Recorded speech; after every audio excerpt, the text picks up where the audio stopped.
I think it's amazing that we are being called to be adventurous, to be together, to support each other in the growth, to really be nourishing and caring for each other's development, and to become the world that we want to live in. Nobody will build it for us. We need to build the world that we want to live in. And so even when it's volatile and it's challenging, we can do this. Welcome to Point of Relation with Thomas Hübl, a podcast that illuminates the path to collective healing at the intersection of science and mysticism. This is the Point of Relation.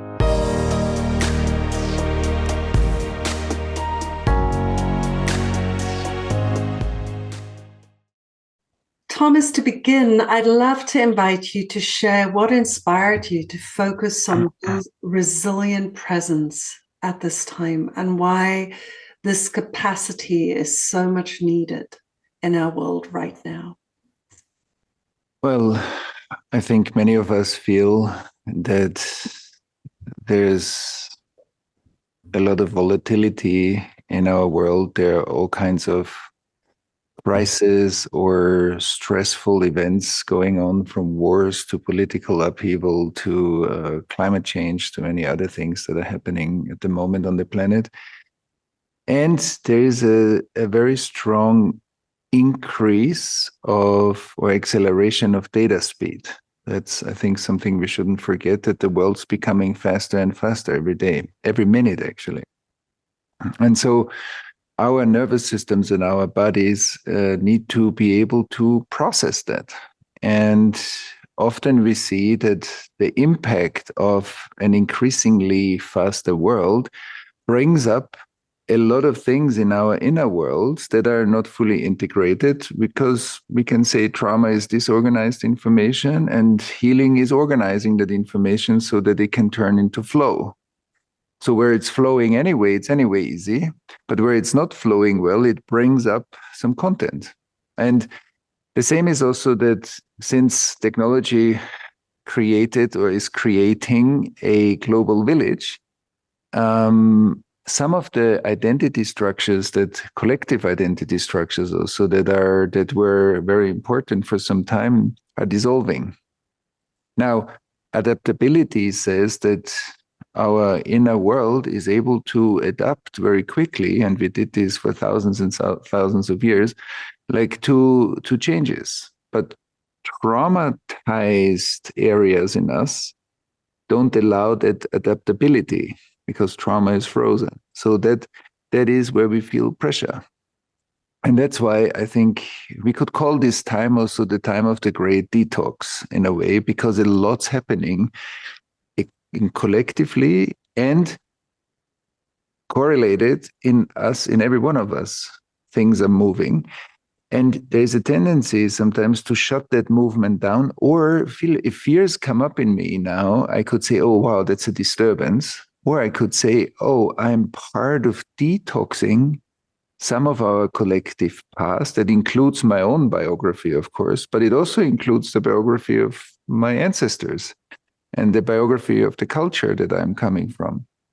And so when that starts to move, then it feels like stress, it feels like disturbance, it feels like all kinds of things. It feels like that I don't know anymore the world that I'm living in, because it's changing so fast. There's a lot of uncertainty. There's a lot of not knowing where we are going and how the world will look like in 5 or 10 years. And I think all of that can be potentially very unsettling or stressful. And some of us respond to that stress with some kind of activation and fear or fight and flight impulses. And some of us respond to that rather with a shutdown, an overwhelm, a numbness, a kind of an indifference, a leaning out in a way. But both is highly triggered. And we might feel separate from the world. There's the world out there, and then I'm in here, versus I'm aware of the interdependence, the interrelatedness, or as Thich Nhat Hanh said, the interbeing, so that we are all one living system. But when we are triggered, we don't feel like that. And we can also not just tell ourselves that we are interdependent. That's just an intellectual thought. But we can learn practices and we can learn how to digest and be creatively part of that great detox. And that helps us, on the one hand, to stay more up to date with the world that we are living in. It helps us, everything we integrate, everything we heal, everything we learn to regulate in ourselves becomes resilience. And that's amazing. So we literally can do something that helps us to go through this time better and stay adaptable, like become the change that is anyway happening. That's such an amazing reformulation of how we understand where the world is right now. Mm-hmm. It brings hope back to places where I think many of us have felt or sometimes feel very confused and hopeless at times. Mm-hmm. Yeah. And maybe one thing to add, Kosha, is like also that because sometimes when we are flooded, or sometimes when we feel insecure, when we feel stressed, when we feel whatever comes up, afraid, when we feel angry, when we, feel numb and we don't feel anything. So first of all, we might pathologize that. We might say, oh, this shouldn't be, versus, yes, it is happening. And life asks me to develop skills. These are evolutionary skills. We need to learn something in a time of, like a challenging time is a time of learning. And so we need to learn something. That's what life asks us to do. So we need to learn new skills. And one of those new skills is to stay more regulated in a more volatile time, or a time of greater changes. And another one is also that I find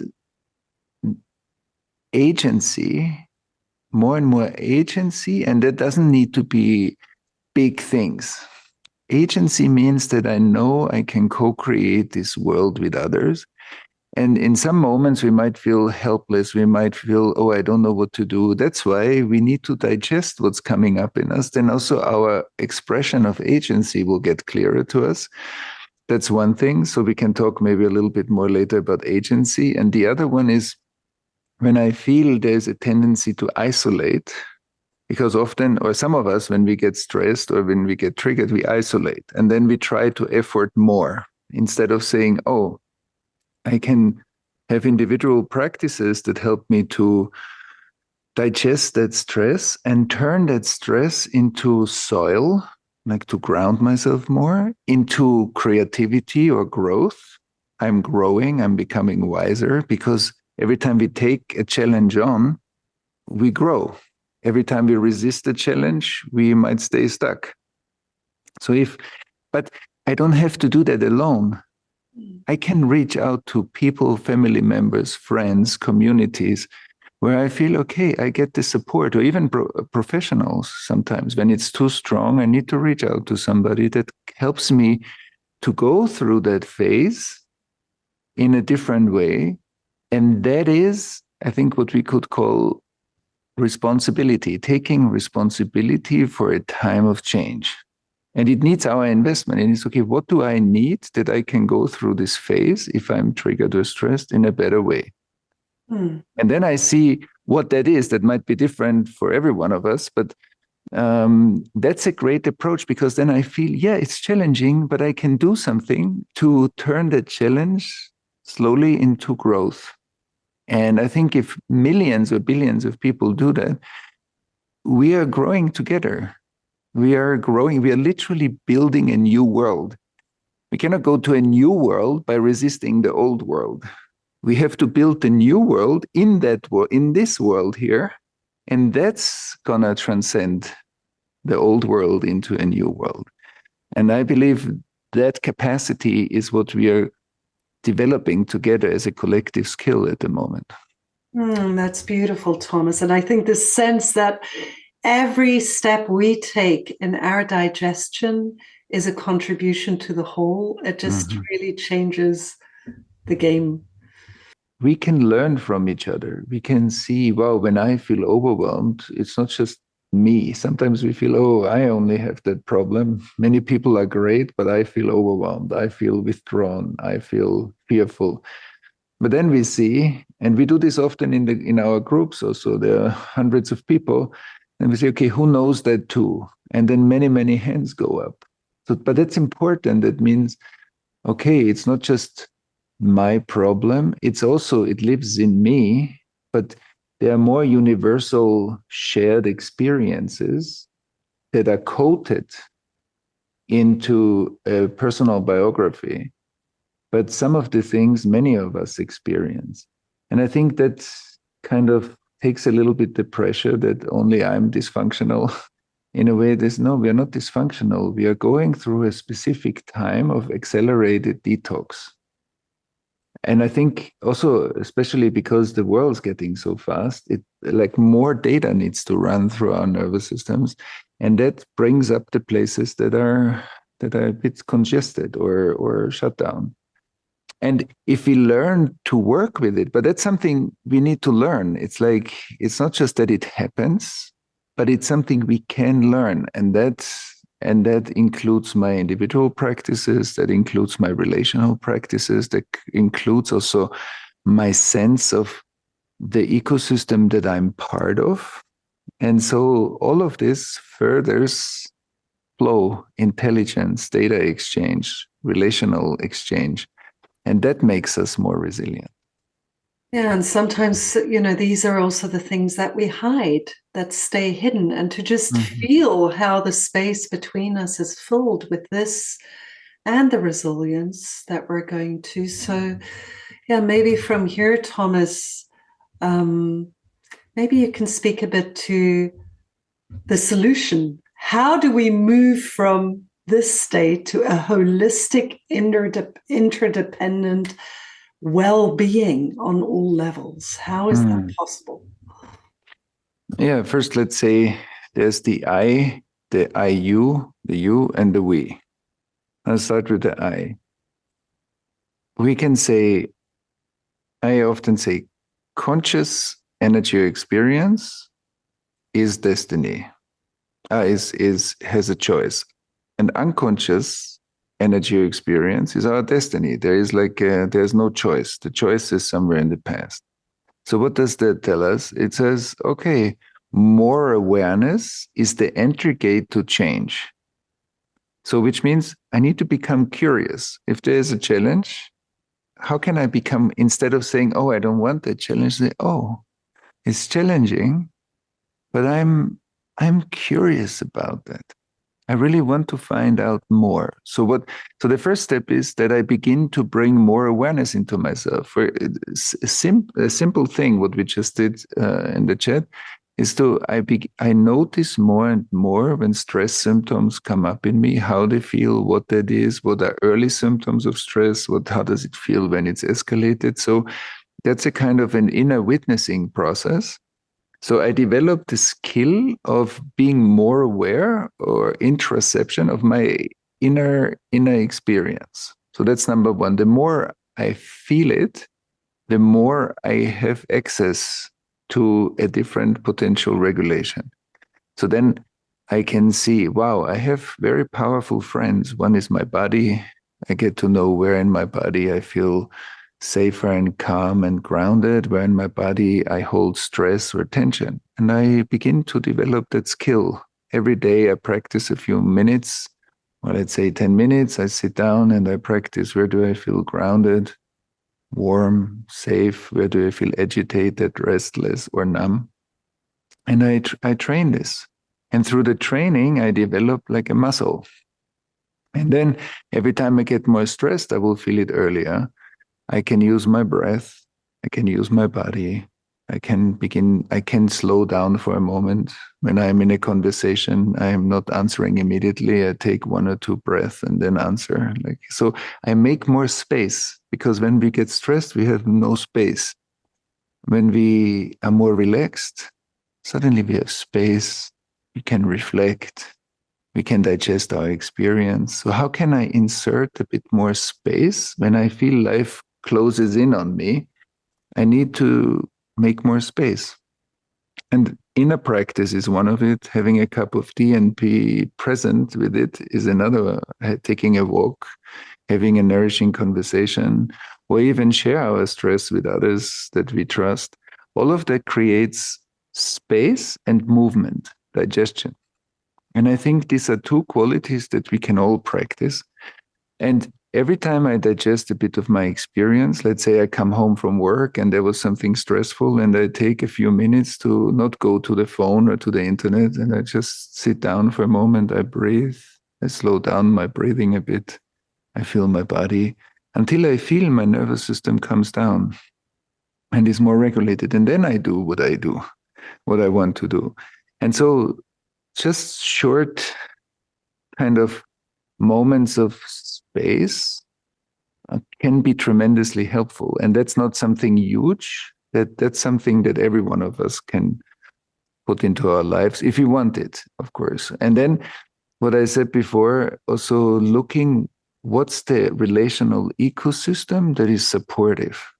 Like, whom do I call when I'm stressed? Even if my tendency is to retract, I practice to reach out. And who are people that can listen to me? And maybe who are the people that I listen to? So this creates an ecosystem of a deeper regulation in the relational space.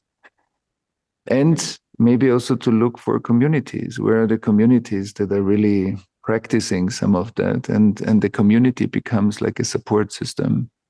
And helps us to regulate better. So these are like simple practices. Of course, there's so much more to say. This we cannot do in 1 hour, but this gives us a little bit of a taste. It's doable, but it needs curiosity.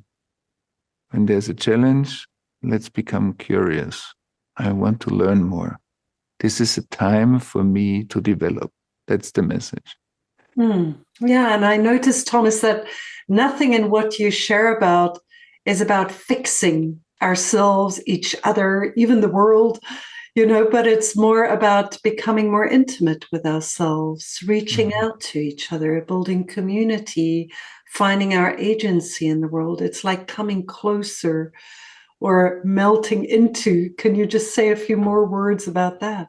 Yeah, that's very important what you're just saying. It's like, because some people also fear a bit, and it's important that that's a fear, that's not the truth, is when I'm not activated, I will not care for the world. When I'm not activated, I will become lazy, or I will become complacent. And no, our mature self, when we are regulated in ourselves, we want to step in. We want to be active. Activism, regulated activism, is amazing. Dysregulated activism creates collateral damage. And once I know this, then I see, wow, the state of our nervous systems, the state of our inner world is an asset, and it matters. Because still, many of us might think, oh, if I just cover up that I'm stressed and I try to put a mask on it, people won't recognize it. But that's far from true. We also recognize when somebody comes into the room and is internally agitated and is smiling, but the smile doesn't fit to what the body expresses. So that creates a double message. We are more sensitive, and we feel that, even if there's a behavior on top of it that kind of tries to put a mask on it. And so that means when I'm stressed, and then other people around me are also stressed, stress is like goes viral in all of us. But if we, more and more of us, feel regulated, even in a stressed ecosystem, we can support that ecosystem to come down. And especially everybody who works with clients or parents, or everybody who is in contact with many people during the day in their workplace, our grounding, our presence, that's why we call this resilient presence, our presence is an amazing asset. This is important because presence transmits. Presence, it calms the space down.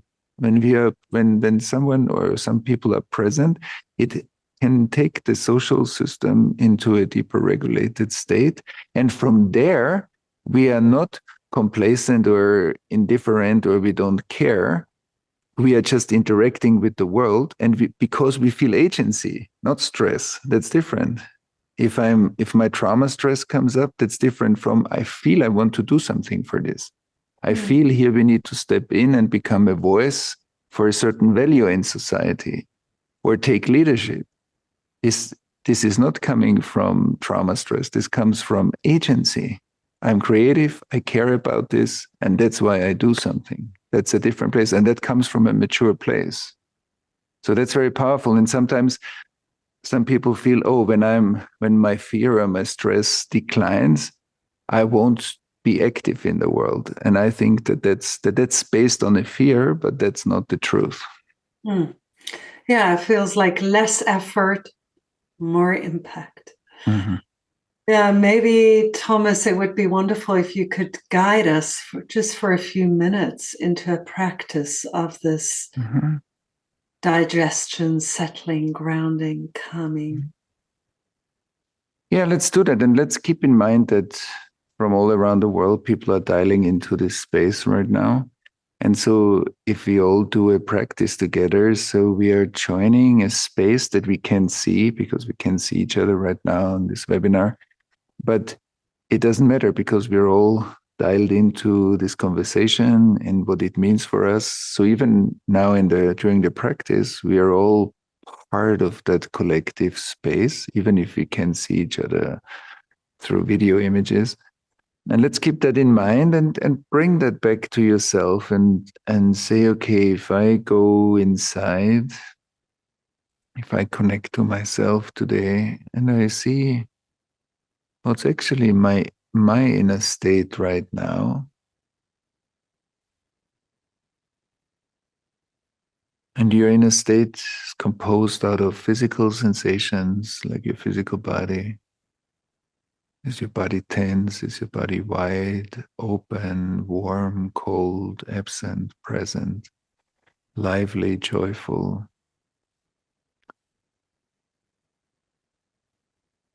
Stressed, relaxed?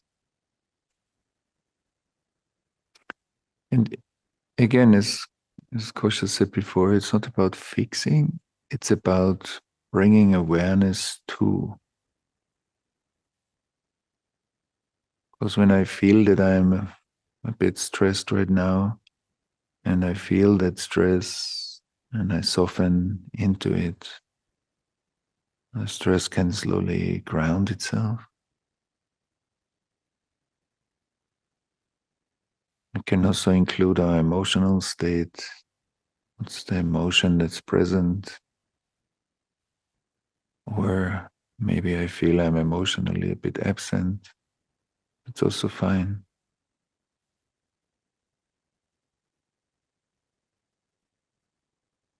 I can feel the state of my mind.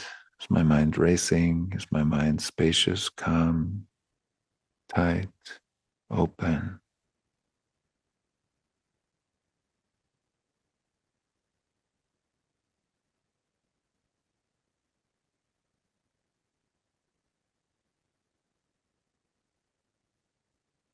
And then with a series of exhalations, every time you exhale, you can do it a little bit slower, a little bit longer.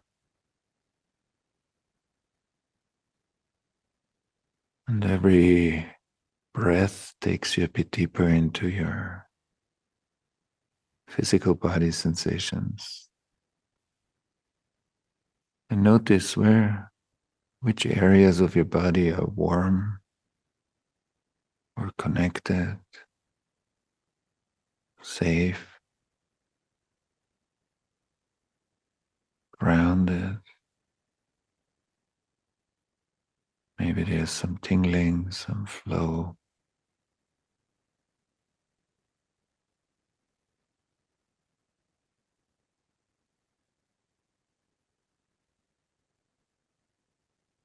And the next breath connects you even deeper to those parts of your body. Even if there's also some tension or stress, stay with the more grounded, open parts of your body. Maybe your hands feel like that, or your chest, or your pelvis, or your legs, whatever it is. Different spots all around.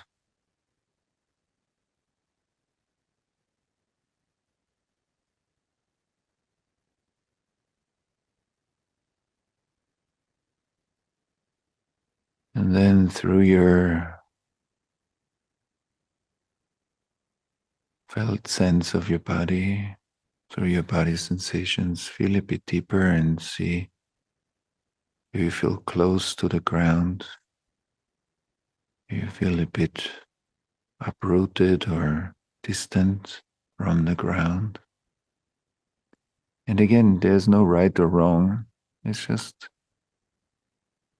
this is what I become aware of.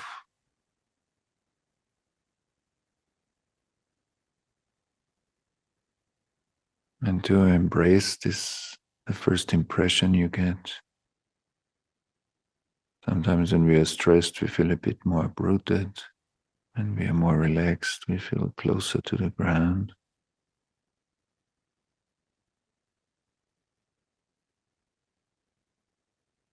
And then, if it's easy, to feel a bit into the ground, the body sensations, ground and soil, the land that you're on.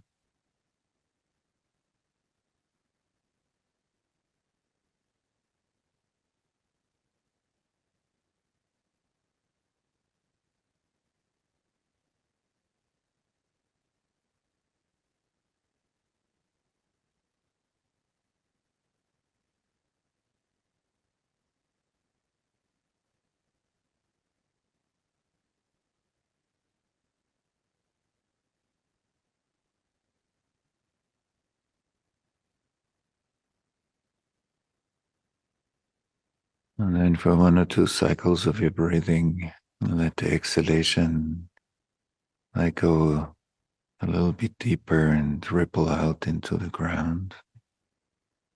But only if it's easy, if it works by itself. If you feel it doesn't reach the ground, then it's also fine. You just accept that.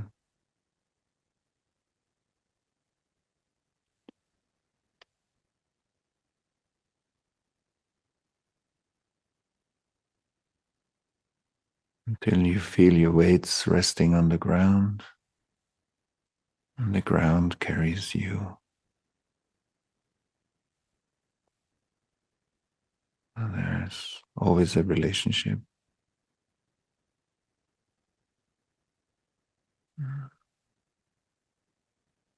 And we can give our weight, hand it over to the ground. And the ground holds us.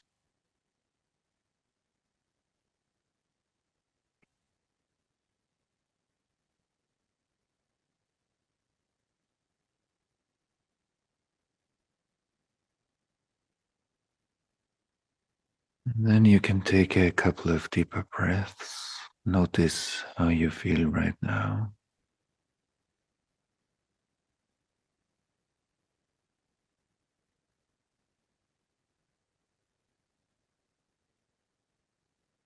Maybe also notice what happened to the stress level that you came into this call with, and now if it stayed the same, if it shifted.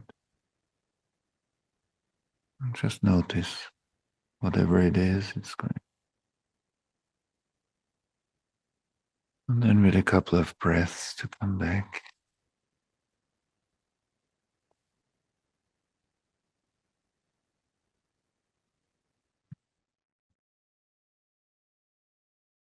Right? So I think that's good. Thank you. That was delicious. Thank you, Thomas. Yeah, and it's really palpable that, a ripple went through the whole field here. Yeah, in the meantime, the team has helped to bring in some questions from the Q&A. These are live questions that have come through here on Zoom. And we'll start with one from Joan, who asks, can you elaborate on what you mean by time of detox rather than a time where the world is simply deteriorating? Mm. Yeah, it's like when we look at human development. When we look at human development, we can see sometimes it looks like, wow, we're, especially when our passport says that we are grown up. Doesn't matter if we are in our 20s or 50s or 70s, the passport says you're a grown-up person, right? And then, but some moments teach us humility because we notice, I don't know, in our marriage or intimate relationship with some colleagues at work or in society, we suddenly respond like a 5-year-old. So even if our passport says we are grown-ups, the inner software is not always grown up. And we know that. So when stuff happens in the world, in our collective space, because I believe we don't have yet the right architecture in our society to take care of the massive traumatization all around the world in our collective spaces, we will see that it will be like a wave. Sometimes it feels, wow, we get something, and then it feels like, oh, it's disintegrating into an earlier stage of development. But that's only a sign. That's not that it's just happening now. This was there before too, just we didn't see it. So when things are going up and down, it's a sign that there is something in our individual or collective unconscious that we don't see. And a crisis or a challenge begins to make that more visible.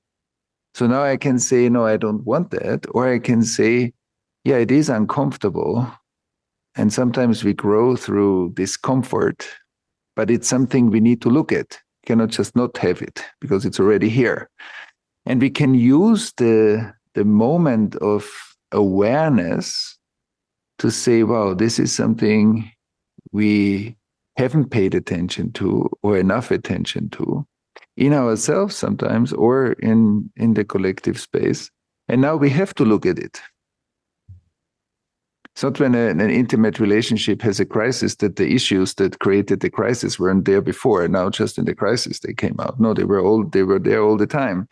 And now it hit an edge because evolution needs to go forward, and it creates a pressure with those structures that are more frozen. And so I believe we are in such a time of a great detox, which is not comfortable but necessary, because we see that we need to grow in order to do things differently. And we see massive polarization, we see massive fragmentation, we see the big rifts in our societies. But those rifts are not just there now, they are being reinforced by certain qualities in our time now, but they are symptoms. And I think the more we learn to say, okay, what can I do to become part of the healing and the integration and the growth? And what can we do to be part of the healing and the integration and the growth? Then together we will develop collective agency. A collective agency that is not kind of a compensation of the regression, it's actually a real growth. And I think this time asks us for that. And sometimes we might think the emotions, the stress, the things that come up in us are like a disturbance. And this disturbs me from being with this. But it's like when you have a jigsaw puzzle. Every jigsaw puzzle piece is a piece of the whole. And the pattern on that one puzzle piece is part of the entire pattern. So no one is outside of collective trauma. Collective trauma is not all the others have it. No, we are all part of it. We are in it. And in order to create a subject-object transcendence so that we can become more and more aware of, collectively, the collective wounds that we have been born into, is a collective skill. And that collective skill needs a certain level of collective collaboration, coherence building, and kind of shared agency, so that we develop tools and mechanisms and an architecture in our society that can help us to take care of that unintegrated past and not repeat it periodically. Mm. And we have an amazing chance now which doesn't mean that all the things that are happening are perfect and good. No, they are not. But if we can meet that from a mature and regulated place, as Kosha said before, also our impact work, our social, political, environmental impact work is much more impactful because it comes from a relatedness and a sense of interdependence. And I think that these are great powers that help us to be even more effective when we take care of the things that need to be taken care of right now. Yeah, thank you, Thomas. And in response to that, a lot of people in the chat are asking about agency. So Florina is asking, what does agency mean? Nancy asked, can you talk more about agency? And maybe also, what is the connection between agency and resilience? Agency, if I grow up in a way that allows me to regulate myself in relationship, like of course in myself, but also in myself in relationship, then I have the feeling I can co-create the relationships in my life. If I feel I grow up, for example, in a family system where that's often not possible, many of us learn to hyper-regulate their inner world because it wasn't possible to regulate this in relationship. So then it feels like I carry all this stress or burden and not I feel I have impact. I feel I can co-create the world with others. So that's agency. In trauma, what does trauma say? Here and now, in this moment, life is not good for me. In a moment of abuse or violence, life says, here, in this body, in this experience, right now, life is not good for me. So, not here, not now, is better. And in the traumatic moment, that's true. Not here, not now is better than to stay in the overwhelming pain. And in that moment, time-space gets fragmented. So there's past and future, but it's both the past. So we are living in this disturbance of what we couldn't experience. And now, and often we pathologize not being present instead of learning to understand its intelligence and integrate that skillfully back into presence, not try to effort to be present. And so with that mechanism of not here, not now, which many, many people experienced in some way, not here, not now became a collective agreement sometimes that we are hoping for a better future, which in the traumatic moment is very important because this moment is not good. So there must be a better future. So we put the agency into tomorrow. It's a pearl. We put that pearl into the future.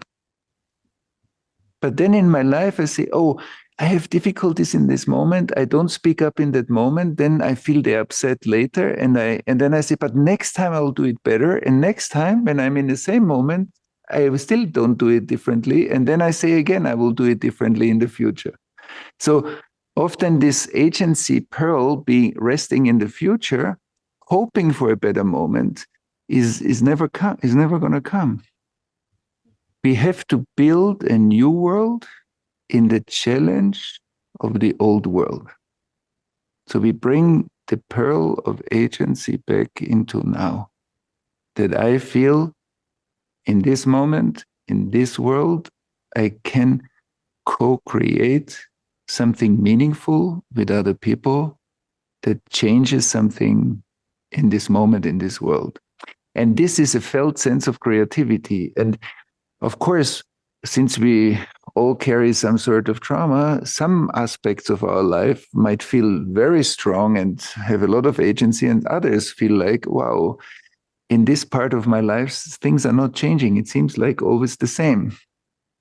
Because here we need healing, and healing helps us to bring the agency back into now, which means it, even in a volatile situation, We are not hoping for that it will change in a few years. What can I do now? What are the steps, even if they're small? And even if that is my own healing, whatever it is, what can I do now that will contribute something meaningful to the world and to the change that is happening in the world now? And whatever that is, from very tiny steps to large projects, this is what agency is about. It's the feeling I have a power to co-create the world together with others. Not that I create the world. No, it's we create this world together. And I think that's a beautiful resource. And even thinking about what is that for me in my life and where does that work connects me to the resource. And from there, I can expand it into other parts of my life. Yeah, amazing. Thank you so much, Thomas, for guiding us through this meaningful gathering and for opening the door to a deeper exploration of what cultivating resilience really means in this world as we live in it right now. And I'm also really grateful to everybody who has joined us here, because there is such a commitment in coming and wanting to learn about these themes and wanting to be part of this solution. And I'm excited because I think many of us, as we start deepening these topics with you, we feel how much deeper you could take us, how much more we want to know about what you are bringing. So we're also wanting to let everybody know that if today's event resonated with you, we invite you to join our upcoming course called Whole Being Wellness, aligning mind, body, and spirit for a vibrant life. Yeah, and again, the website is open. You can go and have a look. It's not what you would expect maybe when you hear wellness course, but extremely powerful work.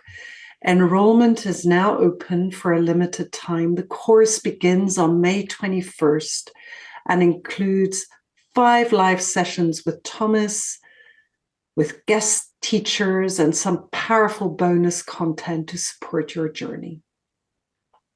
This course is for anyone who wants to build more capacity, reconnect with purpose, and strengthen their inner foundation, especially during these uncertain times.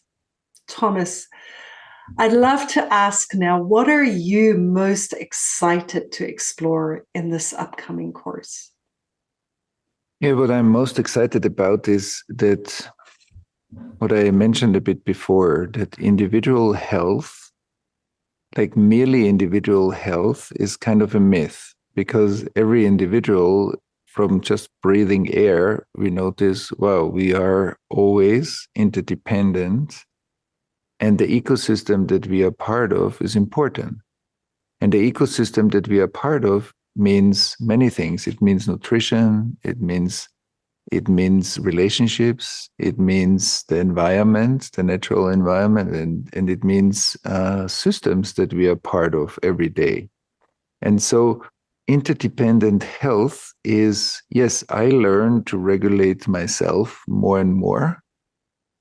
So that means that the challenges that I go through, I more and more integrate. So I feel I'm more at home in this world. I'm more resting in my life. I have a sense of agency in my life and purpose. And at the same time, that creates an ecosystemic impact. So health starts to radiate around us.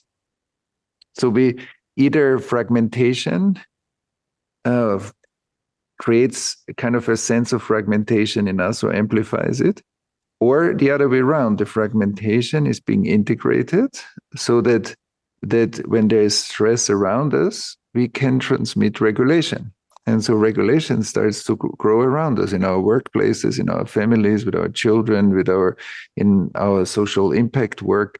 It becomes like an ecosystem quality, because everybody we interact with will benefit from that. And so our own inner skill building and state becomes an asset in the ecosystem. And like that, we build within the volatile world, we build more regulation, and we build islands together and community and fields together that are more regulated and hence more creative. And so if we do that, then the interdependence is actually a very important factor of the self-healing mechanism, because everything that becomes too separate dries out, and everything that stays in the exchange within the ecosystem flourishes. Yeah. Ah, beautiful. And just to make it a bit more concrete, what can participants expect during the live sessions? Yeah, all kinds of things. I mean, of course, there's content that we learn something together, and then there's also a lot of practice. There's journaling, there are meditations, there is the exchange with amazing guest faculty that I think bring very powerful work into the course as well. So there are lots of different ways that help us to understand things more, but then also to deepen our practice and have a what is real understanding is that my physical body, my emotions, my mind, spirit, and the relationships around me are part of understanding. They're one flow or one coherent flow. So when we say learning or content, it's not just intellectual content, it's holistic content. It's content that reaches my body, my emotions, my mind, my relationships, and so forth. And so I think it's a very holistic exploration, and it gives us a lot of time to reflect the content back onto myself and become more aware how some of the things work in my life and get change impulses. And also be embedded in an amazing global community, which is, I think, a very important resource. Yeah, I think that's often the strongest aspect. This, also the transmission from the course, from you, from the community into the lives of each of us. And I think we in all of your courses, we experience deep inner transformations simply by being part of this field that is created together. Yeah, any last words from you, Thomas, about the course?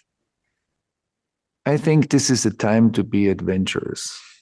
I think this is a time to say, yes, I can see it's challenging, and sometimes it's a lot, and I'm curious, and I'm bringing myself into this time by looking for what I need to go through whatever I'm going through better, and to be curious and say, yes, this is the chance to evolve. This is a chance to evolve. And how can I be part of the evolution so that there is enough maturity and groundedness and regulation to literally live in a different world. The next world is not in the future. Then a different way of living together is something we need to create. And the more we create it, it becomes the world. So after what's happening now, it will be better. No, we need to build it now. And the volatility of the world is not an excuse. That's the challenge that shows us that we missed some stations of evolution already. So it escalates more because evolutionary drive pushes and the fluidity of our nervous systems and bodies can adapt to that. But if it's frozen, then it creates pressure, and the pressure grows and grows and grows, and it escalates the symptoms. So when something looks like escalated, it's not an excuse not to grow. It says, oh, wow, we actually didn't hear the more subtle versions of it. And now we need to really look at some stuff. And as we look at it, we grow together. And I think this is amazing. I think it's amazing that we are being called to be adventurous, to be together, to support each other in the growth, to really be nourishing and caring for each other's development, and to become the world that we want to live in. Nobody will build it for us. We need to build the world that we want to live in. And so even when it's volatile and it's challenging, we can do this. So this time as an adventure and an invitation to an adventure. Thank you. Deep gratitude to you, Thomas, for sharing and providing so much value and wisdom today. A message that we really need at this time. And also, I just want to thank everyone who's here on our call today for listening and participating through your presence. And again, we'd love to continue building community with you and invite you to join us for the upcoming course, Whole Being Wellness, Aligning Mind, Body, and Spirit for a Vibrant Life, which will start on May 21st. Thanks for listening to Point of Relation with Thomas Hübl. Stay connected and get updates about new episodes by visiting our website, pointofrelationpodcast.com, and by subscribing to the Thomas Hübl YouTube channel. If you enjoyed this video, please like it and share about us with your community on social media. Thank you. We appreciate your support.